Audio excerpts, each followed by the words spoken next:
Assalamualaikum warahmatullahi wabarakatuh. Hamdan wa syukronillah, sholatan wa salaman ala rasulillah, amma ba'dah. Yang berbahagia para jamaah pengajian online. Yang pertama dan yang paling utama, marilah kita senantiasa bersyukur kehadirat Allah SWT yang telah memberikan kepada kita beberapa kenikmatan, sehingga pada kesempatan kali ini kita dapat melakukan kajian secara virtual.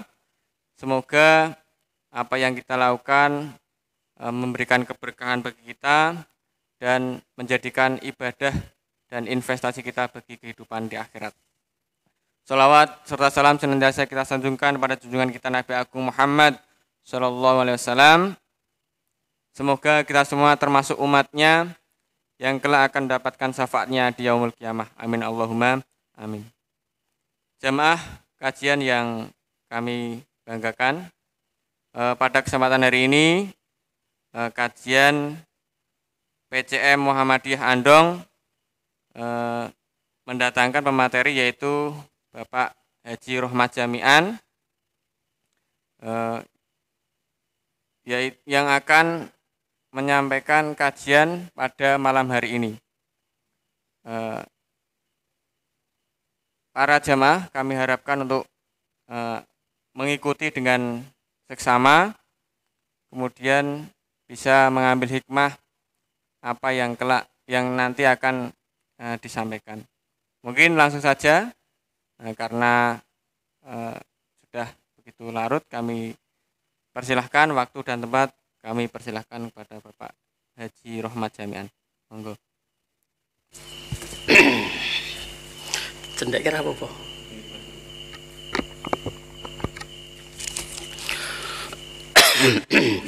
Bismillahirrahmanirrahim. Assalamualaikum warahmatullahi wabarakatuh. Alhamdulillahilladzi hadza li hadza wa ma kunna linahtadiya laula an hadanallah. Asyhadu an la ilaha illallah wahdahu la syarikalah, la ma'buda illa iyyah wa nahnu lahu mukhlisun. Wa asyhadu anna Muhammadan abduhu wa rasuluhu la nabiyya ba'dah wa nahnu lahu tabi'un. Allahumma sholli wa sallim wa barik ala Muhammadin wa ala alihi wa ashabihi wa tabi'in ajma'in. Amma ba'd, qala Allah ta'ala fi kitabil karim, ya ayyuhalladzina amanu taqullaha haqqa tuqatih wa la tamutunna illa wa antum muslimun. Wa qala aidzon, ya ayyuhalladzina amanu taqullaha wa qulu qaulan sadida yuslih lakum a'malakum wa yaghfir lakum dunubakum wa may yuti'illaha wa rasulahu faqad faza fauzan adzima.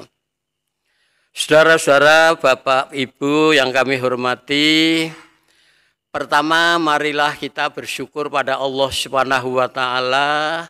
Dengan pertolongannya pada malam hari ini kita dapat berkumpul silaturahim di satu majelis yang sangat mulia, yaitu majelis pengajian. Mudah-mudahan pada malam ini rahmat Allah selalu diberikan kepada kita, hidayah, dan senantiasa jadi seorang muslim dan mukmin yang sangat berkualitas. Sholawat dan salam mudah-mudahan selalu tersurah pada beliau Nabiullah Muhammad Sallallahu Alaihi Wasallam, seluruh keluarganya, sahabat-sahabatnya, dan mudah-mudahan seluruh umatnya nanti besok hari kiamat mendapat syafaat dari Rasulullah seizin Allah Subhanahu wa taala. Saudara-saudara, Bapak Ibu yang kami hormati, malam ini perkenankanlah kami sampaikan satu ayat firmanipun Allah Subhanahu wa taala. Kita ambil dari surat Al-Qasas ayat 77. Al-Qasas itu kira-kira surat yang ke-28. Alhamdulillah ya. Sering kita dengar, bahkan banyak yang hafal. Dalam ayat ini memang kita tekankan agar kita selaku umat Islam senantiasa selalu beribadah pada Allah. A'udzubillahi minasyaitonirrajim.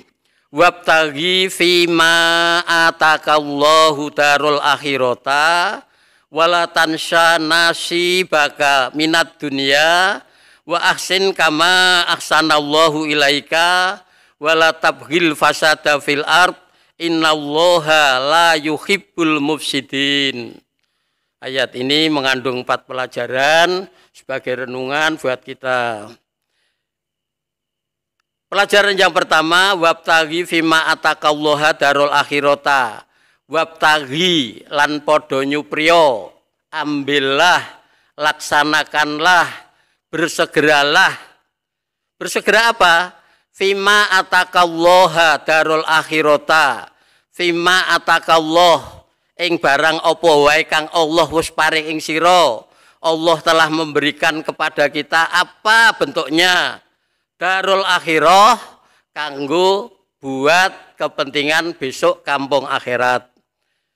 Yang pertama, kita sebagai umat Islam diperintahkan oleh Allah, berbekallah, carilah, beramal kebaikan yang sebanyak-banyaknya. Darul akhirah nantinya buat bekal untuk kampung akhirat. Nanti insya Allah huraiannya. Yang kedua, pelajaran pada ayat ini, wala tansa nasibaka minad dunya wala tansa lan ojo nglalekake sira kabeh, jangan melupakan nasibaka, nasib-nasibmu, urusanmu, minad dunya dari kehidupan di dunia. Memang kalau kita merenung, hidup dunia ini juga memerlukan barang sesuatu. 3 hal yang harus kita dapat. Pertama, makom, tempat tinggal. Insya Allah semua sudah punya rumah, tinggal adik-adik yang masih sendirian yang belum. Karena Mas Lutfi belum ya Mas Lutfi? Ya, tapi istri sudah punya, alhamdulillah. Karena apa? Sungguh berbahagia kalau seseorang itu sudah mempunyai rumah. Dalam keterangan, baiti jannati, rumahku adalah surgaku, rumahku adalah berbagai amalan kebaikan yang membawa keberuntungan. Karena apa? Rasul berpesan, nawiru buyutakum bisolati wa qiraatil Quran. Nawiru, hiasilah buyutakum, rumah-rumah kalian. Dihiasi dengan apa? Bisolati, dengan sering digunakan untuk melaksanakan sholat-sholat sunnah, wa qiraatil Quran, dan untuk membaca Al-Quran. Maka bagi kita, barang siapa yang di rumahnya, apapun bentuk rumahnya, entah itu mewah, sederhana, bahkan biasa-biasa saja rumahnya, tapi kalau sering digunakan untuk melaksanakan sholat-sholat sunnah, untuk membaca Al-Quran, insya Allah di situ, di depan Allah, rumah yang sangat mulia. Baiti jannati. Pelajaran yang ketiga, pada ayat Al-Qasas 77, wa ahsin kama ahsanallahu ilaika. Ini pesan dari Allah. Wa ahsin lan bagusono siro, berbuat baiklah kepada sesama manusia, teman, kawan, handetolan, tetangga yang di depan, di belakang, di rumah, teman seperjuangan, teman sak dekosan. Wa ahsin, berbuat baik. Artinya apa? Bertabik, bertutur kata dengan lemah lembut, berwajah yang ceria, muliakanlah saudara-saudara kita, jangan dicela, jangan dicaci, jangan diomeli. Muliakanlah kalau memang kita punya, muliakan dengan materi. Karena apa? Seteguk air minum dan 1 potong kue itu, insya Allah sangat bermanfaat. Orang yang sedekah sekecil apapun, manfaat yang pertama, tutfi'ul ghadab, bisa menutup murka Allah. Sungguh luar biasa. Andai kata satu kampung ini bermaksiat semua, pelaku-pelaku dosa semua, tapi masih ada 1-2 orang yang bersedekah, insya Allah di situ yang dulunya Allah mau menurunkan bala adab pada mereka-mereka, tertolong dengan sedekahnya seseorang itu. Yang kemudian yang kedua dengan sedekah juga bisa mempermudah kematian, sakaratul maut. Dengan demikian kepada adik-adik, andai kata nanti penjenengan ki diparingi rezeki lumintu, mewah, ndaklah senanglah bersedekah karena mempunyai beberapa kebaikan.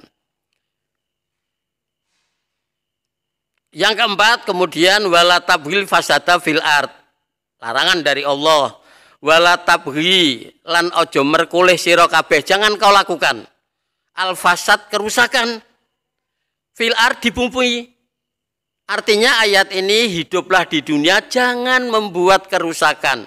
Sekecil apapun kerusakan pasti nantinya akan diadab oleh Allah Subhanahu wa taala. Gimana caranya supaya tidak melakukan kerusakan di bumi? Kita harus menjaga lisan, perbuatan. Insya Allah lisan yang terjaga, perbuatan yang terjaga akan membawa kita orang-orang yang mendapat pertolongan dari Allah Subhanahu wa taala. Innallaha la yuhibbul mufsidin. Innallaha sak temene Allah, sesungguhnya Allah la yuhibbu, ora demen, tidak suka, minal mufsidin, al mufsidin, yakni orang-orang yang berbuat kerusakan. Pada ayat ini 4 hal pelajaran yang kita renungkan. Insya Allah yang pertama akan kita kaji. Kan jam berapa, Mas? 9 ya? Ya, enak seperempat jam. Yang pertama, nanti yang 3 kapan-kapan kalau ada waktu lagi. Yang pertama, kita ditekankan untuk memperbanyak amal kebaikan dikala hidup di dunia. Di antara amal-amal yang sudah biasa kita lakukan, tapi bernilai pahala yang sangat tinggi, yaitu apa? Sholat. Sholat sejak kecil kita sudah melaksanakannya.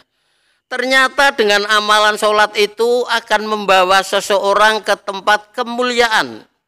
Bahkan dengan sholat yang sangat terjaga, seseorang nanti akan dimakomkan, ditempatkan di makomah mahmudah, ditempatkan di tempat yang sangat terpuji, yakni surga Allah Subhanahu wa taala.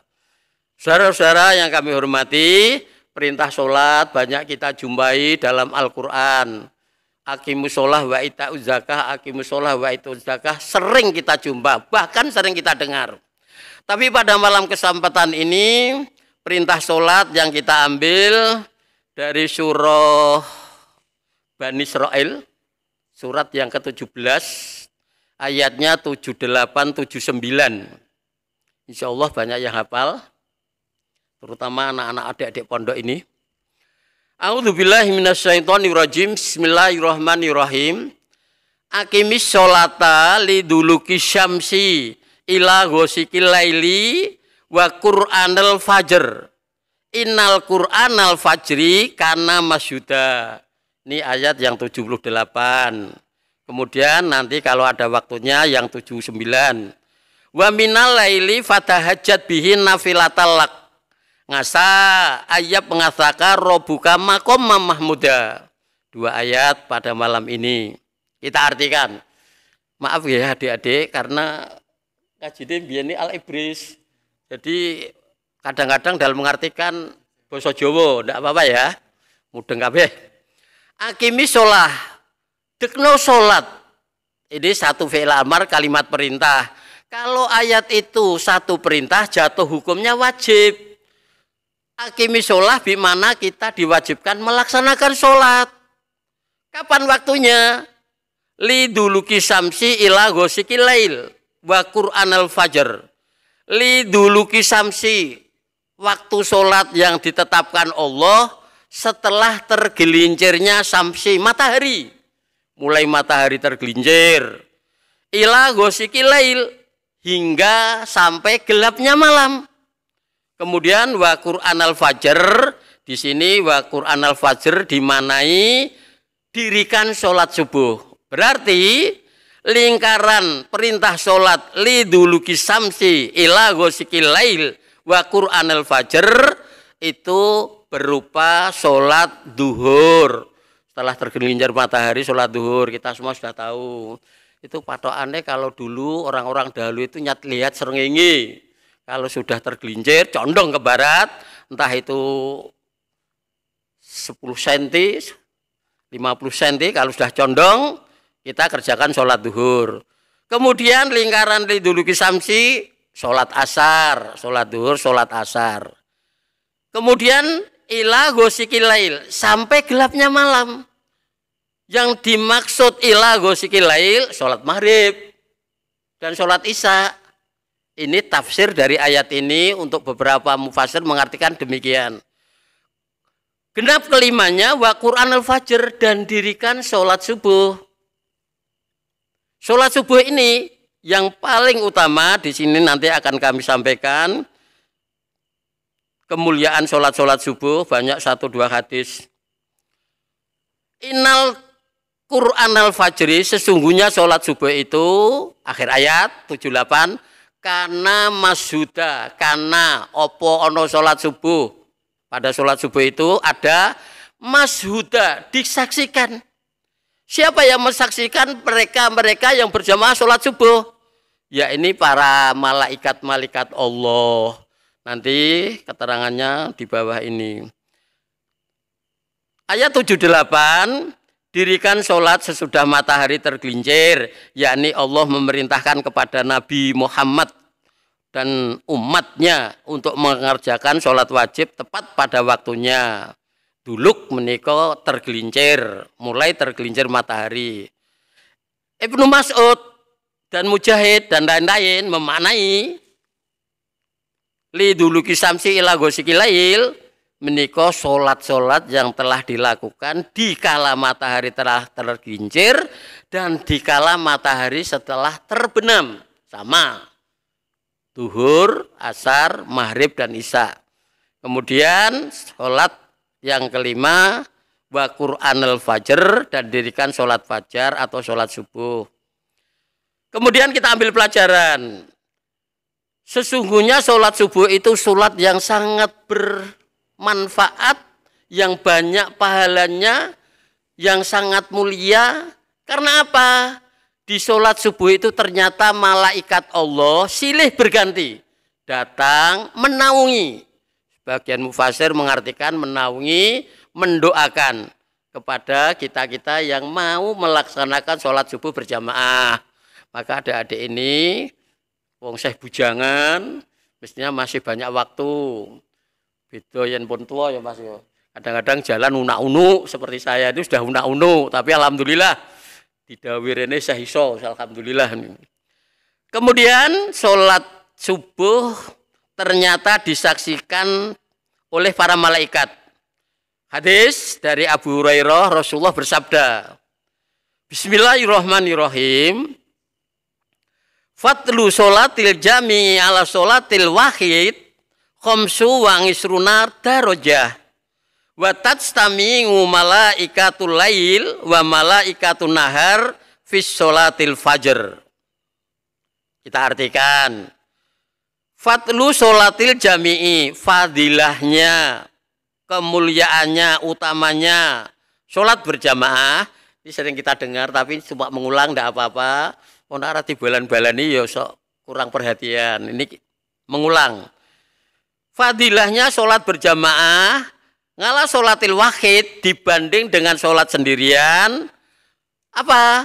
Berpahala khomsu wa ngisruna darajah, 25 derajat. Sungguh luar biasa. Kalau kita ambil sehari semalam 5 kali kok iso berjamaah terus, sungguh mulia. Mempunyai kebaikan 25 derajat kali 5 berarti 125 derajat kebaikan. Padahal dalam satu keterangan 1 derajat itu jarak antara surga di bawah dengan surga di atas. Cuma tidak diterangkan piro kilo aneh, berapa ribu enggak. Cuma keterangannya 1 derajat kebaikan sama dengan jarak surga di atas dengan surga di bawah. Khamsu wa ngisruna darajat. Dengan demikian adik-adik ini hendaklah tenanan lah berjamaah. Kadang-kadang kalau sudah bekerja nanti ini sudah mulai kacau jamaahnya. Kita lanjutkan satu hadis ini. Wa tajtami'u malaikatul laili wa malaikatul nahar fi sholatil fajri. Wa tajtami'u malaikah lail. Tajtami'u kumpul. Gelumpuk, berkumpul di sholat subuh itu. Siapa? Malaikatul lail, malaikat penjaga malam. Wa malaikatul nahar, dan malaikat penjaga siang. Fi sholatil farji. Fi sholatil fajri, kumpul dalam sholat fajar. Ini sungguh mulia anak Adam. Wong kita ini orang awam, banyak dosanya, banyak salahnya, bahkan bermaksiat pada Allah. Tapi setidak-tidaknya kalau kita masih mau berjamaah sholat subuh, insya Allah akan dihadiri dalam sholat kita ini makhluk Allah yang sangat mulia, yaitu para malaikat, malaikat penjaga malam dan malaikat penjaga siang kumpul menaungi. Sebagian mengartikan mendoakan kebaikan kepada orang-orang yang mau berjamaah sholat subuh itu. Kemudian di hadis yang lain, bukan sholat subuh kok, sing dihadiri para malaikat Allah, termasuk sholat asar. Satu hadis kita baca dari Abu Hurairah. Rasul bersabda, Bismillahirrahmanirrahim, ya tanga kobuna fikum malaikatu billaili wa malaikatu binahar wa yajtama'una fi sholati subhi wa fi sholatil ngasr faya'rujul ladina batu fikum fayas'aluhum rabbuhum wa huwa a'lamu bikum kaifa taraktu ngibadi fayakuluna atainahum wahum yushollun wa taroknahum wahum yushollun. Ini hebatnya sholat subuh dan sholat asar berjamaah. Ternyata dilaporke nyangarsane Allah. Kita artikan, ya tanga kobuna fikum, hadir di tengah-tengah kalian, fikum di tengah kalian, gilir gumanti apa? Silih berganti ya. Ya. Hadir di tengah-tengah kalian, silih berganti para malaikat, yaitu malaikat penjaga malam dan malaikat penjaga siang. Wa yajtama'una fi sholati subuh, dan malaikat itu berkumpul, silih berganti datang fi sholati subuh, di dalam sholat subuh, wa fi sholatil asr, dan di dalam sholat asar. Ini sungguh luar biasa.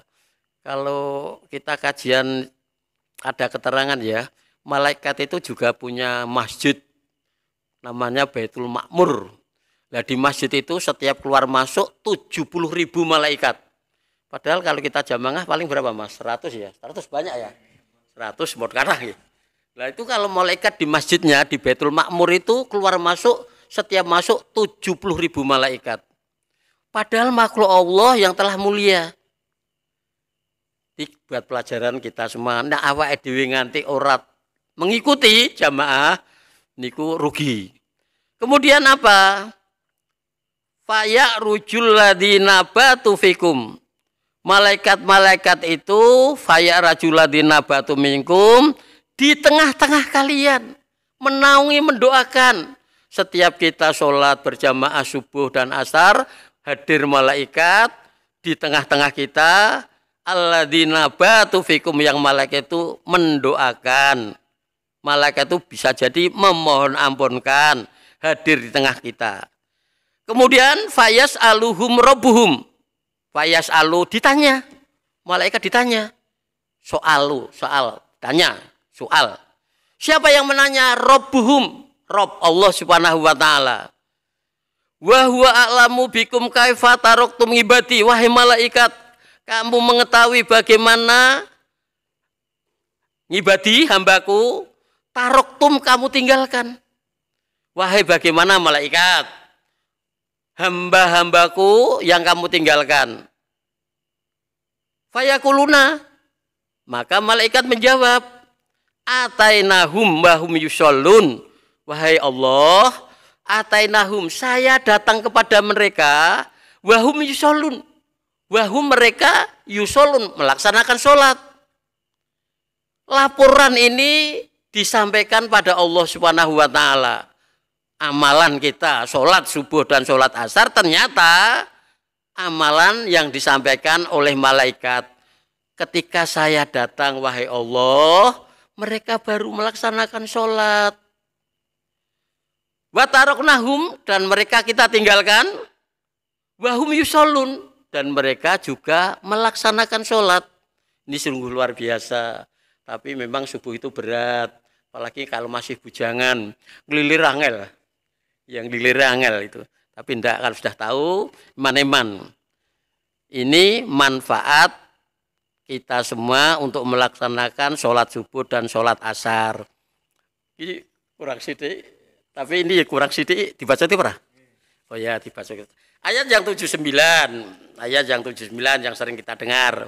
Nanti punjul sidik tidak apa-apa ya Mas? Ya punjul 5 menit atau 10. Ayat yang 79 dan ini jane tujuannya. A'udzubillahi minasyaitonirrajim wa minal laili fatahajat bihi nafilatal lak ngasa ayat ngasaka robuka makom mahmuda. Kita artikan. Wa minal laili, dan dari sebagian malam fatahajat, maka laksanakan sholat tahajud sebagian malam. Bihi, pada malam itu kita mengerjakan sholat tahajud. Nafilatalak, sebagai ibadah tambahan bagimu. Laka, bagimu. Di samping kita sholat wajib, yang pahalanya sungguh luar biasa. Dalam Al-Quran juga ditegaskan, pada sebagian malam, ambillah waktu untuk melaksanakan sholat tahajud. Ngasa ayat ngasaka, barangkali Allah ayat ngasaka, bangkit, membangunkan. Bangkit ya, cara dari kubur. Ayat ngasaka membangunkan kalian. Jadi pada malam hari kok kita dibangunkan dari tidur, ambillah waktu untuk fatahajat, sholat tahajud. Karena apa? Maqamah mahmuda, ya ini tujuannya. Maqamah mahmuda akan menempatkan diri kalian dengan sholat tahajud dan sholat fardu. Dua ayat tadi, 78, 79. Maqamah mahmuda ke tempat yang sangat terpuji. Kita ambil keterangannya. Ini nulisnya Mbah Tua ya elek ya Mas. Dibaca angel. Dan pada sebagian malam hari sholat tahajudlah kamu sebagai suatu ibadah tambahan bagimu. Yakni Allah memerintahkan pada Rasul dan umatnya untuk melaksanakan qiyamul lail. Qiyamul lail setelah bangun malam. Dari Abu Hurairah bahwa beliau pernah ditanya, wahai Abu Hurairah, sholat apakah yang paling baik setelah sholat wajib? Apa jawab Abu Hurairah? Ia menjawab, yaitu sholat malam, sholat tahajud. Ini ternyata termuat dalam Sahih Muslim. Kemudian dalam aturan melaksanakan sholat tahajud, menurut pendapat Ibnu Abbas, sholat tahajud dikerjakan setelah tidur. Ini redaksi ini, sholat tahajud dikerjakan setelah tidur. Bisa jadi kita tidur jam 10, jam 11, setengah 12 bangun. Ya silahkan kerjakan sholat tahajud. Karena redaksinya di sini sholat tahajud dikerjakan setelah tidur. Kemudian di sini diterangkan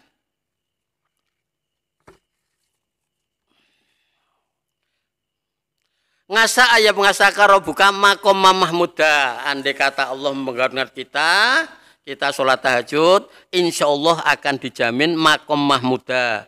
Mudah-mudahan Rabbmu mengangkatmu ke tempat yang terpuji, yakni perintahkan kerjakan qiyamul lail, bahwa besok pada hari kiamat orang-orang yang selalu mengerjakan qiyamul lail akan ditempatkan di tempat yang sangat terpuji.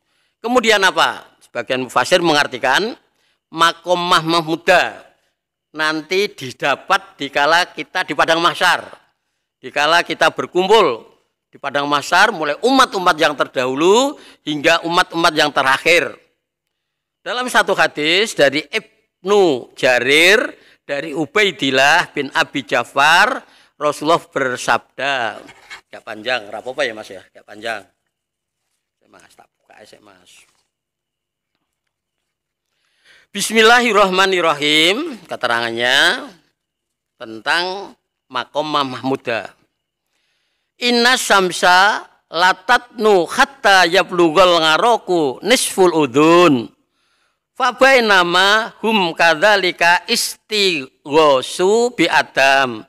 Fayakulun lastu bisoghibi dzalik. Summa bi Musa fayakulu kadzalik. Summa bi Muhammadin fayasfa'u bainal khalqi. Fayamsi hatta ya'khudha bi khalaqati babil jannah. Fayauma idzi yabngasuhullahu maqamam mahmuda.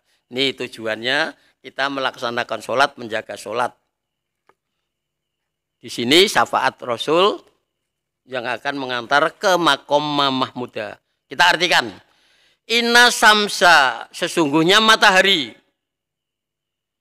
Latatnu, besok pada hari kita kumpul di padang mahsyar, latatnu, sungguh akan didekatkan, dicendekke. Ada satu keterangan, nanti dekatnya itu masing-masing orang sejengkal, sekilan. Kemudian apa? Setelah matahari di padang mahsyar didekatkan, hatta yablughal ngaroku nisful udun, sehingga keringat seluruh orang-orang di padang mahsyar bercucuran keluar semua, nisful udun, hingga separuh telinga. Nisfu separuh, udun kuping, separuh telinga. Itu sungguh luar biasa. Nah, disinilah kita nanti akan dihadapkan suatu tempat yang sangat sedih, susah, dan takut. Di padang mahsyar, baru di padang mahsyar. Belum nantinya sirat, belum nantinya di atas jembatan.